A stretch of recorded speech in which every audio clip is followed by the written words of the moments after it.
What is up, guys? Welcome to Legacy TCG. Back with some Edison content. We have a top 8 deck list from Collectible Exchanges Pre-YCS tournament. Happened maybe a couple Sundays ago. So I've put together all the deck lists and then have it displayed for you. And then we'll just go through the deck lists.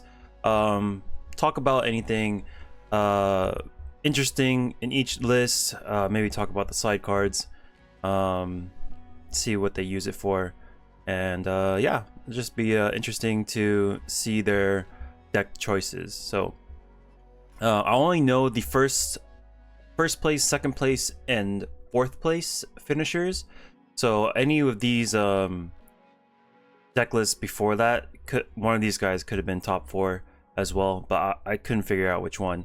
But nonetheless, all very good, cool deck lists. And the first one we have is Hero Frogs.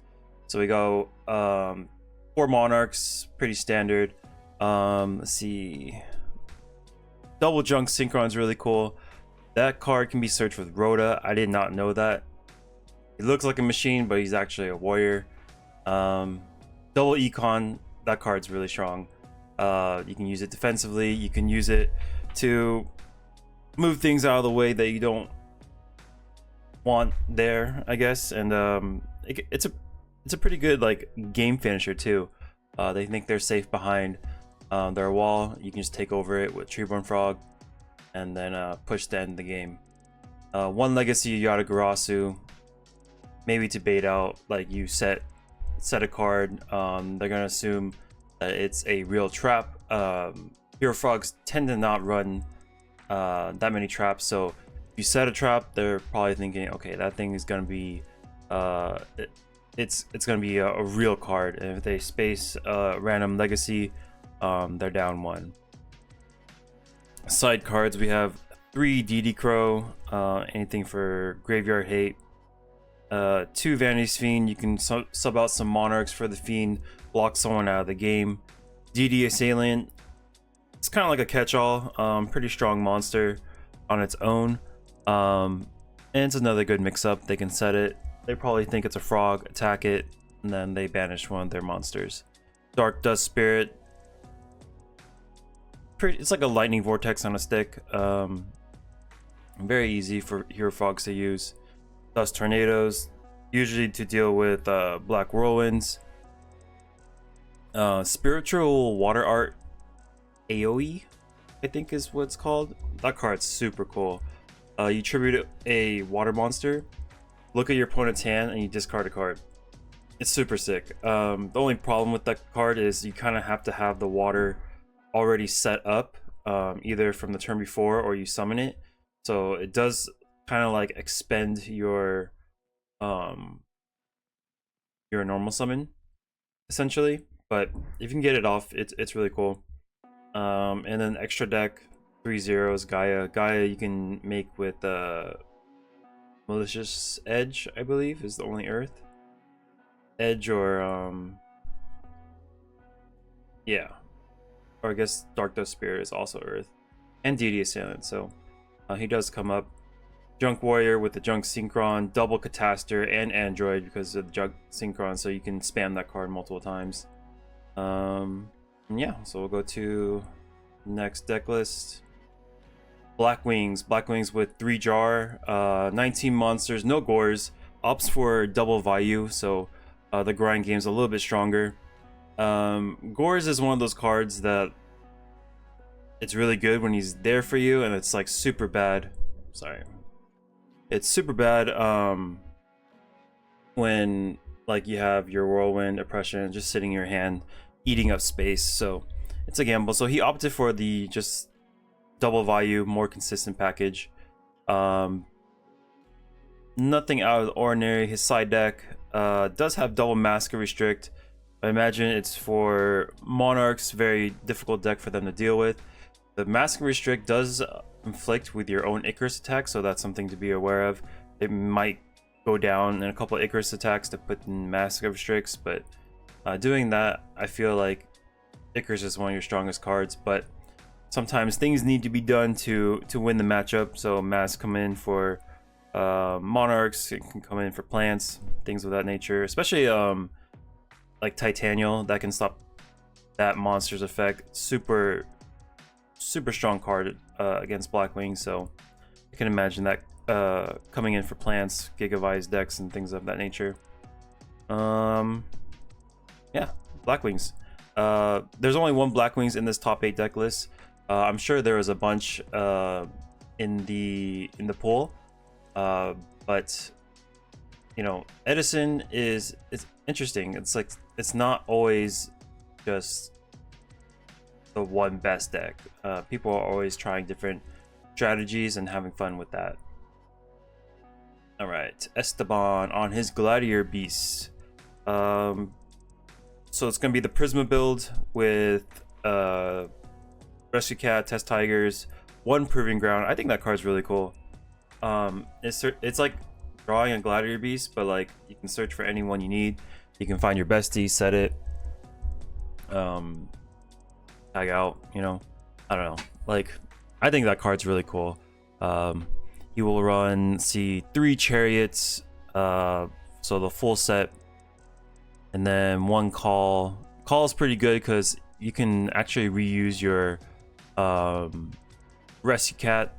So if you go Rescue Cat to Sam Knight, Test Tiger, you can like call the Haunted Rescue Cat, get 2 more Test Tigers. Also, it just gets you another body on the field. His side deck, smash. Yeah, this. I think from what I understand, Blackwings are a pretty tough matchup, so they're gonna hedge against that the best they can. Triple Dust, Double Trap, Pull, 3 Smashing Ground, even the 2 Sirocco to pump over those monsters. So any of the like graveyard type decks, Gladiator Beast is kind of like an anti-meta deck. So it's very good against those like graveyard strategies like frogs. They even have the second Radiari to allow maximum graveyard removal. And Smashing Ground, like say before they push against like a Blackwing, they just Smashing Ground their Blackwing. Icarus is no longer alive, and then they can start tearing apart their back row. They also have like double trap stun in the main and 1 in extra side deck to even turn off those cards. We got Ulises Ultimate Offering Zombies. So I did a deck profile on that if you want to see more of his explanations. It was a pretty recent video. This deck is really cool. It goes, let's see, most notable things, triple compulse. I love that card. I think it's super powerful. Ops for 1 Book of Life. So some zombie decks do like 1, 2, 3, like 3. I can imagine it being like bricky if you draw too early on. He's just gonna opt for the 1 in the main one. The side one, I imagine, comes in against the more graveyard heavy decks. He's got, let's see, that Morphing Jar is pretty scary. What he'll do is he'll set Morphing Jars, set like 3 spells or traps, mainly traps, because there's like what, 19 traps, and then you'll expect that it's like Pyramid Turtle, Goblin Zombie, and then next turn, like either if you attack into it or you don't, he's gonna plus like maybe 3 or 4 cards off you, and then take over the game that way. So that's like a really neat surprise that comes up quite often, actually. Let's see, Dark Bribe to insulate all of his spells and traps. I think that was mainly to fight against Giant Trunade, because Starlight Road doesn't do anything against that. So Dark Bribe is the catch-all. It does give them a card, but at the end of the day, it's probably worth it to protect your ultimate offerings and defensive spells from being lifted off. Side deck, it's more of like it goes like into an anti-meta strategy. So if he's fighting against a deck that's equally like has a lot of setup, then he can side these cards in to mess with their graveyard. Blackwings tend to destroy zombies because one, they can eat all their like Sangans, Morphing Jar, Goblin Zombie, Plague Spreader, Pyramid Turtle, right? All those small monsters get gobbled up by Shura, and it's not a fun time. So imagine some of them come out, Cyber Dragons, Breakers, even Kaiku can deal with or fight on the ground with the Blackwings. And then we've got, okay, one Dust Tornado main, and then Twister also in the side deck. Let's see, Zombie World, you can use that against frogs, plants. Pretty good card, especially if you have that paired with Zombie Master. Threatening Roar is a card that I've been messing with as well. I think the card's very powerful. But yeah, Ultimate Offering, there's a lot of things that Ulises can do with Ultimate Offering and Ill Blood. He can chain block with Ultimate Offering. He can summon a freaking Kais in your face during your turn. It's really scary. Some people just don't even know that he can do that. They'll be like, "Oh, Judge, is this move legal? He just summoned a Kais during my battle phase." Like, you know. So I've actually seen that in person. It's a really fun time. But yeah, next deck, Diva Hero. So he for sure got, I think, 4th. This deck opts for double Sarcophagus. Let's see, 1/1 Armageddon, Dark Grepher. Has a deck Devi in the main, so he can break. He can destroy your small monsters with Caius, or any big monster he decides to go into. He can go into a Catastor if he wants to deck Devi you. Yeah, this deck looks like a lot of fun to play. Got one Treeborn Frog, so you can go Future Fusion, pitch Treeborn Frog. Even though the Future Fusion will kind of like stop it from hopping, eventually your opponent's gonna want to deal with that Future Fusion anyways. The Zero's gotta have to leave the board somehow, so the Frog can, you know, keep on hopping up. Sack it for Caius, sack it for Malicious. You can even pitch it with Phoenix Wingwind Blast. Side deck, one Cyber Dragon, double Fossil. Snowmans take out some of the smaller monsters to fight against Blackwings or Gladiator Beasts. Double Book of Moon, very versatile card. It's like technically a -1, but if you can stop your opponent's plays or stop them in their tracks, then you can just run over their monsters during the next turn. And then he has Double Decree as well. He can just, you know, sub out some say deck Devi and I don't know, Phoenix, and or maybe deck Devi, Phoenix, double Bottomless, stick in Double Decree, double Book of Moon. Then he still has protection. He has protection from all of their spells and traps, and then he can still use or has some interaction with Book of Moon. So very cool deck. Omar, for some reason his side deck had like X'd out cards. I imagine like the rest of it's like Cyber Dragon and maybe a Kaiku, but yeah, it was like blacked out. I couldn't read what it was, but it's pretty standard Vayu turbo deck. Double Hamster, triple Raiko, the 2/2 Grepher, Armageddon Pitch, mains 2 deck Devastation Virus. So yeah, you don't want to be the you know, plant deck, zombie deck, frogs when playing against him. Yeah, I think there's another Vayu turbo deck in this top 8 too. So let's see where he is. Oh, right here. His deck runs 40. Not much different from Omar's, besides the 40th card. Runs Cold Wave and Mystical Space Typhoon in the side. So he's gonna go off.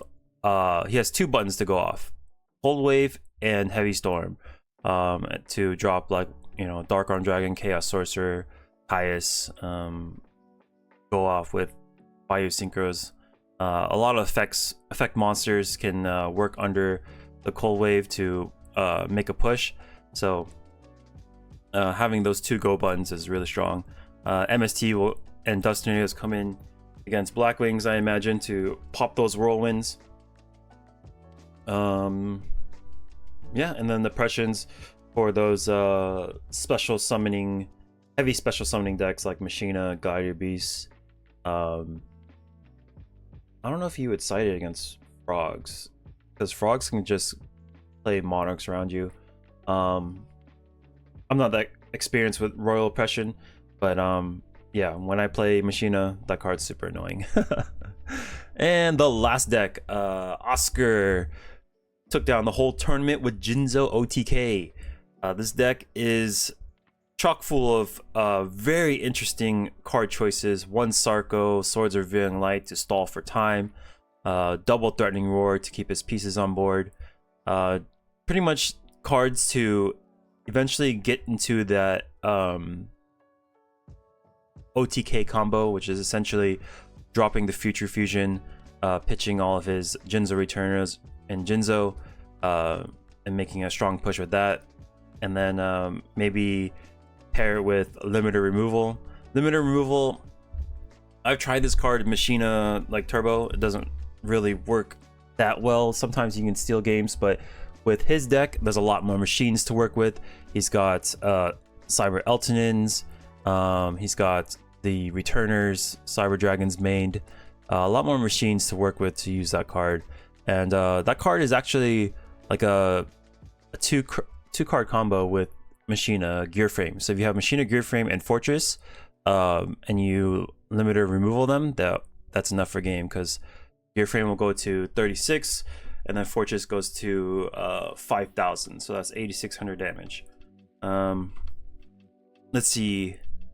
The Cyber Eltonins are really cool. It banishes all the lights from your field and grave, and then it gains like 500 attack for each light you banish that way, and it like nukes the board. It like doesn't destroy, it just sends all the cards to the graveyard.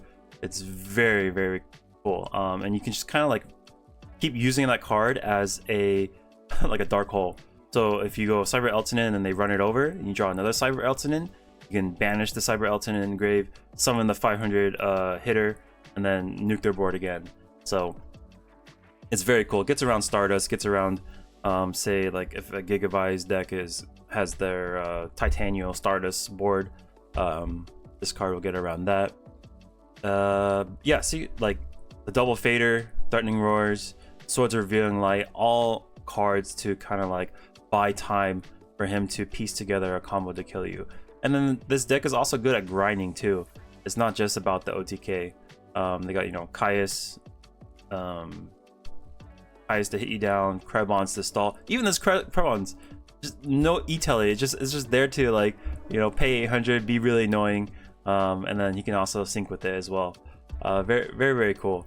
43 card deck, so it's packed with a lot of one-ofs. Having it at 43 didn't bother him. Obviously, he won the tournament with it. Side deck, there's a lot of traps, so I imagine maybe the strategy focuses less on the Jinzo and more on a war of attrition with Gear Frame Fortress. But yeah, super interesting deck. Congratulations to him. Got the ultimate rare Dark Arm Dragon. Yeah, I think I would really like to try out this deck someday. Maybe try some of these Cyber Eltonins in the sideboard or something. I think that'd be pretty interesting. But yeah, anyways, if you guys like the videos, make sure to subscribe for more. I've got gameplay commentary, a bunch of it gameplay commentary, and some deck profiles if you want to look for more of that. But anyways, yeah, thanks so much for watching. Peace.